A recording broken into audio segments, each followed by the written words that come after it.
企业主就说，哎，每次名校出来的小孩其实还不如不太会念书的人好用。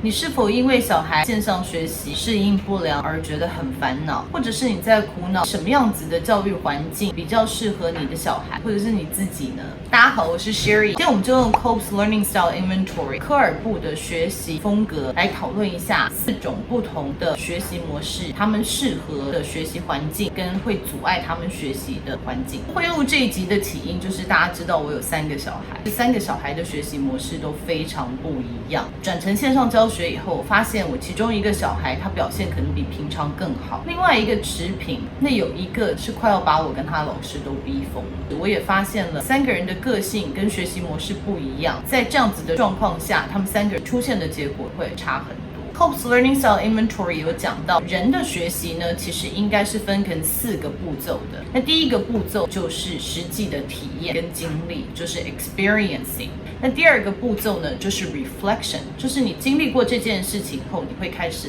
反思。那第3个步骤呢，就是 thinking， 就是反思之后你会下一个定论。那么第4个步骤呢是 action， 就是定论完以后，下次同样的状况你会怎么做？举一个例子，你上课讲话被老师骂，然后叫出去罚站，这个是你的体验、你的经历。那在外面罚站的同时，你就开始反思，为什么我被骂，值不值得？那反思出来以后，你可能下了一个定论说，我下次绝对不可以在上课的时候讲话，因为我不想要再被骂。或者是你的定论说，我被骂以后好像变成班上风云人物，那我以后上课一定要继续再讲话。那第4点呢，就是 action， 就是下一次你在课堂上面，你就会决定说，我这次要采取什么行动，我要讲话还是不要讲话。所以科尔布在讲说，人最理想的状态的学习方式是透过这4个步骤，但是其实很难完全经历过这4个步骤来学习的。大部分的人都倾向就是用2种，一种是如何去经历事情，第2个是把经历化为知识。所以第一个轴线是你如何经历事情呢？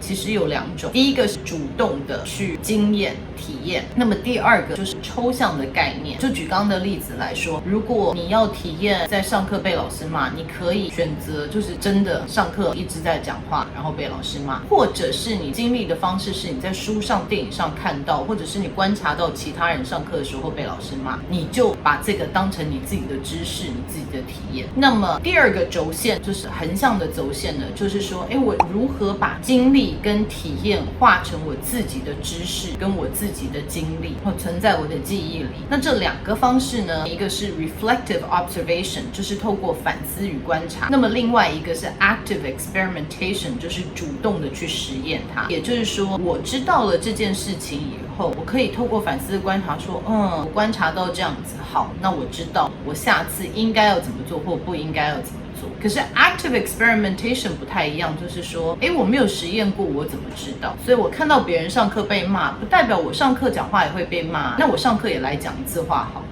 我自己也被骂了，这个才是归为我的经验。但是这些人就会比较铁齿一点，说，我自己没体验过，又没发生在我身上，我怎么知道事情结果一定会怎么样？透过这2个轴线呢，我们就可以把学习模式呢分成4大类。那么第一大类呢，我们就叫做 assimilation， 中文翻译成融入。这种学习方式坐落在反思观察跟抽象概念中间。基本上呢，这一群是比较喜欢理论，它可以透过一些观察跟反思形成论述，这些理论就会被他存在心中。那这些人比较喜欢理论，所以他会比较喜欢听课，他不需要去主动实验，只要你说的符合逻辑，他在内心里面消化反思过，他觉得是 OK 的，这就会变成他自己的经验值。那他对于抽象的概念跟理论是可以接受的，他比较对于人的元素没有太大的兴趣，就是因为理论这个东西它必须要能够不停的被复制，但是因为我们知道只要有放人的元素在里面，就有很多变数，所以 assimilator 融入型的人呢，他其实不太喜欢触碰到人的那一面。你教他念书，他就好好念书，然后他也喜欢不需要太多互动方面的学习。那它的强项有，比如说像计划啦、设计模组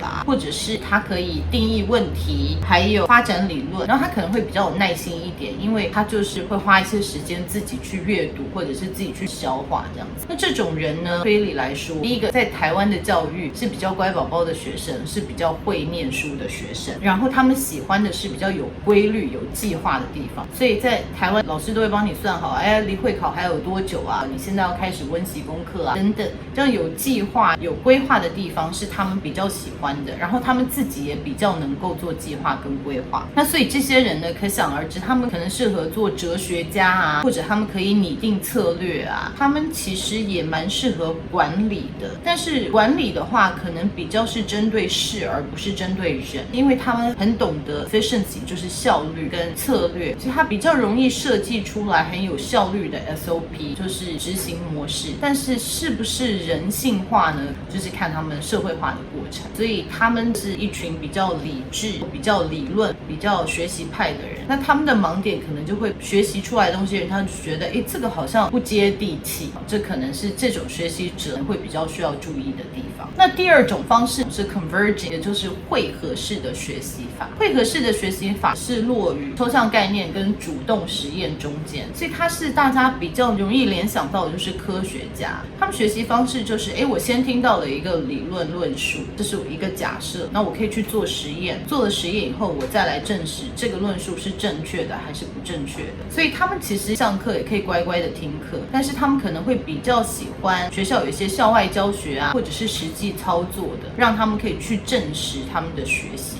所以什么样的教育环境会比较适合他们呢？可能就是比较多校外学习、校外参访，可以让他们落实的看到他们学的东西在现实中呈现的样子，或者是可以让他们自己去操作，这样子的学习环境对他们是最优的。那他们跟 assimilators 就是融入型的人一样，他们比较喜欢理论跟实事求是，所以人事物中对于人真的比较不太关切，就是可能对人的议题比较不敏感。那他们很会解决问题，因为他看到一个问题，快的可以定义问题，找到假设，然后去做实验，然后推翻假设再做实验，他是可以用有效率的方式来解决问题的。当然他是会推理，因为这样所以这样，那然后这样，它是有逻辑的，会推理的。所以我们看到 assimilating 跟 converging 都是比较能够在台湾教育被接受的学生，然后也比较可以适应台湾大部分教育机构的学生。接下来就来讨论两种让老师很头痛，或者自己在台湾的教育也过得很难过的两种形态。第三种学习方式就是 diverging， 就是分流式的学生。分流式的学生，他坐落于实际体验跟反思观察中，所以这样子的学生相对于刚刚两种型，他对人的敏感度比较高一点，因为他喜欢观察，他喜欢反思，然后他也喜欢实际实验跟人互动。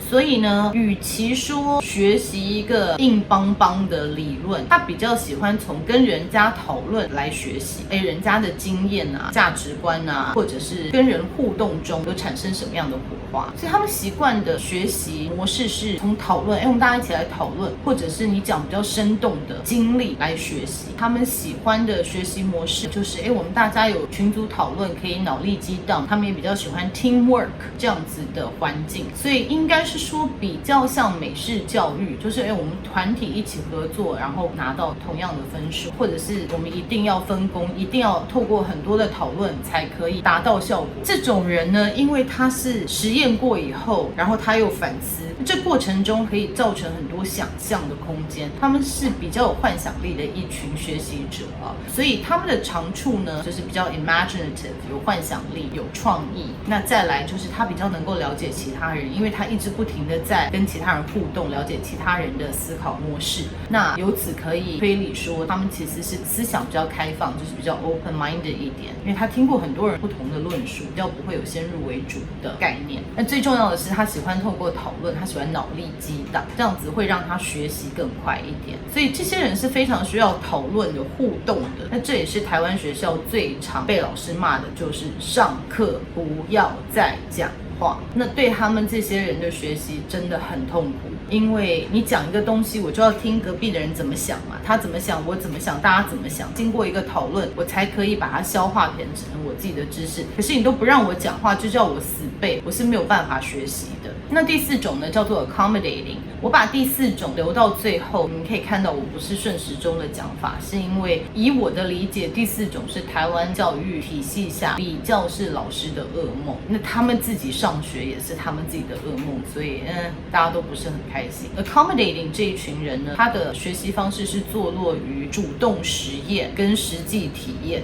那我们也知道，在台湾的教育比较是听老师说，比较少做中学，而这群学习者他最希望的就是做中学，也就是老师你不要讲那么多，大概给我一个方向，然后让我自己去摸索。就算是历史，你讲一个题目，我自己去搜集资料，然后做 presentation， 可能做一个简报，然后你再从简报里面讲说我哪些对哪些不对。所以这种人的学习模式呢，其实他不需要老师教太多，他比较需要老师的陪伴，就是你怎么去搜集资料，而不是我告诉你资料是什么。但是在台湾体系下，老师常常是用教的，不是让他们自己去体验，所以这一群孩子他可能就会比较坐不住啊。老师在讲，可能就是那讲到什么时候，就会心里想说他可以怎么样去动来学习，所以这一批学习者也很容易被老师误认为是过动儿。因为他们喜欢的是做中学，所以他们也会个性比较急一点，就想要赶快上路啊，不用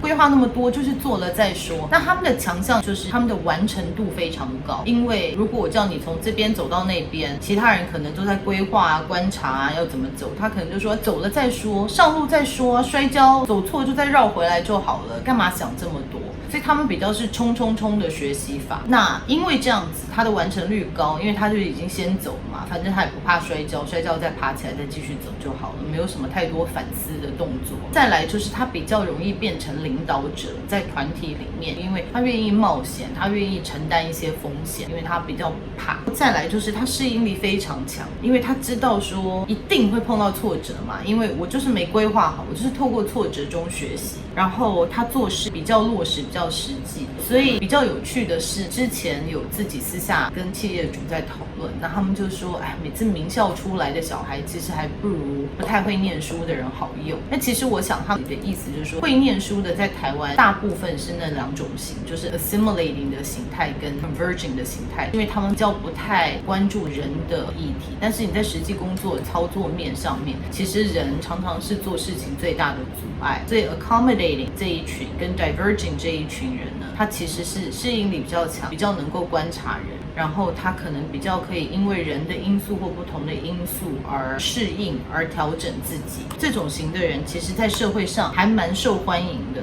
就是一旦能够进入职场，他其实是大家说的比较实际型的人物。所以 accommodating 包容性的学习法的人，因为他适应力比较强，然后他可以一边做一边学，所以他比较适合做行销业务的工作。就像我一个很要好的朋友叫做 Bobby， 他真的是业务界的一把交椅。那我在他身上看到一个很大的特质，就是说试试看嘛，想那么多干嘛， just go for it。 所以他的业绩一直都非常好。那我们在讲说，其实这社会上这4种学习者都是非常需要的，因为我们当然需要哲学家，或者是需要科学家，我们需要能够行销的，我们需要变通能力强的，可以创业的，每一种人我们都会有需求，每一个组织里面也需要各种不同的人。那我觉得我们的社会跟教育比较是为了 assimilators 跟 converging 的人，就是融入式跟汇合式的学习者设计的。那针对 accommodating 包容性跟 diverging 分流性的学习者，